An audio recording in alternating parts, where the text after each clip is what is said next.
Hoje nós vamos conversar aqui a respeito de Santo Agostinho, 354 a 430, e o tema nele é a prova da existência de Deus.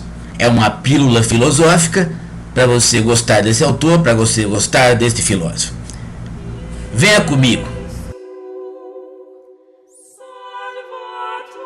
Santo Agostinho é um belo filósofo, um dos melhores. Hoje nós vamos falar aqui sobre ele, mas nós vamos falar especificamente sobre a prova da existência de Deus. Agostinho, ele começa essa prova contra os céticos, contra os acadêmicos, ou seja, aqueles filósofos que vieram ou estavam na escola platônica, a academia. A academia perdurou, Platão morreu, ela passou aí um tempo muito grande se envolvendo com o ceticismo. Os acadêmicos ficaram quase que tomados como sendo céticos. Agostinho começa, portanto, mostrando que ele pode ter contra os céticos ao menos uma certeza. Ele se pergunta se ele existe. Ora, quando Agostinho coloca essa questão, ele está colocando a dúvida da existência. Estou em dúvida se existo. Mas no momento que eu ponho em dúvida, o que estou fazendo? Duvidando. Se estou duvidando, então eu existo como aquele que duvida. Então eu existo e disto eu tenho certeza.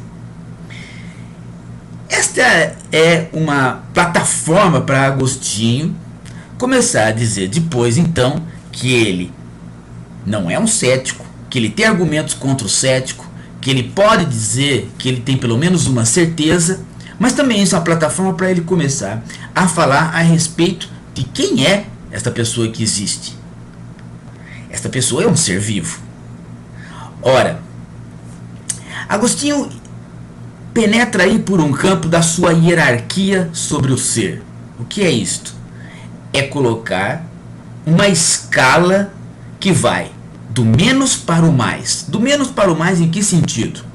Vai da pedra para a planta, da planta para o animal, do animal para o homem, do homem para o pensamento do homem. Por que do menos para o mais? Porque nessa escala você percebe que o degrau de cima compreende ou apreende o degrau de baixo e assim por diante, né? Você tem os não vivos e os vivos, mas os vivos, né, podem compreender, saber dos não vivos e dos vivos, como o animal, por exemplo. Mas o homem pode compreender os não vivos, os vivos, os animais, pode compreender o próprio homem e, então, portanto, o pensamento do homem, a sua mente é o que há de mais alto. Ela compreende tudo, ou, digamos, quase tudo. Por quê?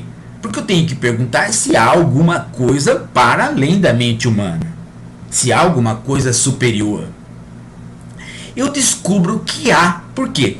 E eis aí o platonismo do Agostinho. Não é? O platonismo do Agostinho tradicional, né? Contra os céticos, inclusive, que são da escola platônica. Mas veja, eis aí o que o Agostinho diz.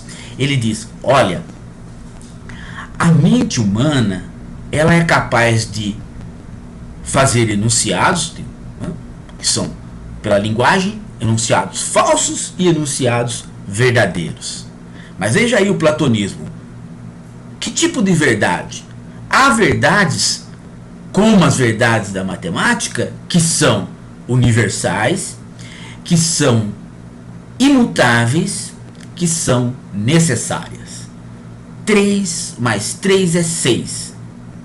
Ora, se eu ponho 3 e ponho outro 3, necessariamente eu tenho 6. Então, uma verdade necessária. 3 mais 3 é 6, independente do tempo, não vai mudar. 3 mais 3 é 6, para todos é uma verdade universal. Mas Agostinho não fica no exemplo da verdade. Ele percebe que uma verdade com V maiúsculo tem essas 3 características. E aí ele percebe então, né, que uma verdade é mais que a mente do homem. Por quê? Porque uma verdade é imutável e a mente do homem é mutável. Então existe alguma coisa para além do homem nessa escala que vai lá do não vivo, passando pelo vivo, chega ao homem e vai à mente do homem. Há alguma coisa para além da mente do homem, é a verdade. Se há alguma coisa para além da mente do homem que apreende tudo, que apreende a verdade nas suas características fundamentais de não mutabilidade, universalidade e necessidade, então o que é isto? Ora, isto ou é Deus, ou Deus está além da verdade e alguma coisa mais do que isso. Mas, sendo a verdade Deus, ou Deus sendo mais que a verdade, o que eu concluo? Que independente das duas posições, Deus existe.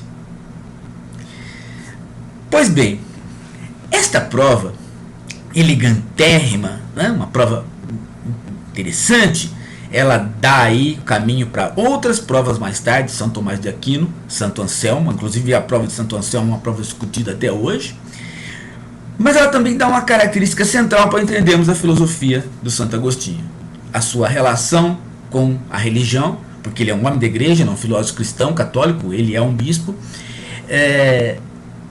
que é o começo de uma tradição filosófica que não vai brigar com a tradição religiosa, pelo menos dos grandes filósofos, há a tentativa de conciliação entre fé e razão. Por quê? Porque Agostinho não faz essa prova para crer em Deus. Ele já crê pela fé. Ele faz essa prova para obedecer um preceito religioso que vem de Jesus, está lá no João, nos Evangelhos, o Agostinho conhecia bem, que é o preceito que o Agostinho inclusive cita, que é, né, Jesus dizendo: procuras que acharás. Então veja, a fé não procura, a fé acredita, mas Jesus diz: se procuras, acharás. Então eu posso fazer as minhas buscas, as minhas perquirições, porque Jesus disse que eu acharei. Então eu tendo fé, eu posso fazer as minhas perquirições que eu acharei. Mas eu não vou fazer perquirições com a fé, eu vou fazer perquirições com a razão, e a prova da existência de Deus é uma prova usando da capacidade racional. Portanto, é com o preceito religioso que eu vou fazer a investigação filosófica. Não há, assim, uma indisponibilidade, um conflito entre religião e filosofia em Agostinho, mas ao contrário, um apoio, uma harmonia. Isso mostra muito bem o caminho que vai ser tomado pela filosofia no período cristão, aí no período medieval, e mostra muito bem a capacidade do Agostinho de dar autonomia para a filosofia a partir dos próprios preceitos de Jesus. Gostaram? Então leia o Agostinho, isso aí foi só uma pílula para você pegar gosto pela filosofia, no caso de hoje, do Agostinho, do Santo Agostinho. Até mais.